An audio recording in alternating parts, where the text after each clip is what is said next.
And joining us now, former prosecutor, Congressman, Fox News contributor Trey Gowdy. You know, I just have a problem. Maybe I'm a little old-fashioned. You don't let anarchists take over cities.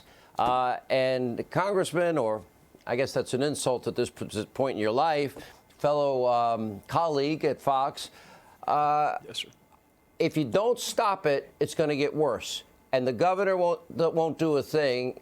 And the mayor is basically aiding and abetting in all of this. The president offers every day, when you're ready, I will help you. Whatever help you need. New York, whatever help you need. Illinois, whatever help you need. No, we don't need any help.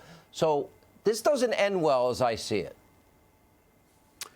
Well, Sean, refresh my recollection. I think that the police in Seattle actually retreated. They surrendered, right? They abandoned the police precinct. So if these protesters are really peaceful, I don't know why the police felt that they were in danger or fear for their safety and had to retreat. The way I look at the world, Sean, there are mostly good cops and a few bad. There may be many peaceful protesters, but a few bad. I think we're better off in society if we individualize it. If you're going to destroy other people's property and break laws, then you should be arrested, and I don't care what park you're in. I don't care what city you're in. If you're a bad cop, you should be prosecuted. If you're a bad protester that breaks the law, you should be prosecuted also.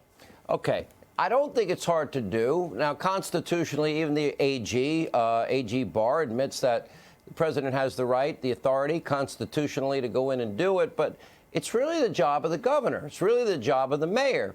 Now, if it gets to a point where it's untenable, the president will have no other choice. I don't see that we're there. When that moment happens, I assume it will be transparent and obvious.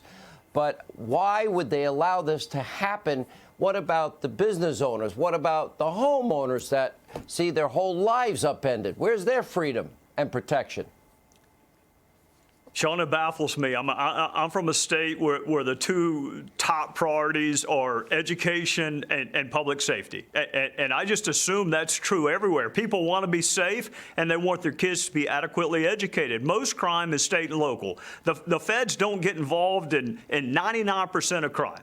So I think the president should use federal power only if interstate commerce is impacted, only if the ability to travel from state to state is impacted. Otherwise, it's a Washington problem. They can fix it. All right. Trey Gowdy, thanks for that report. We appreciate it.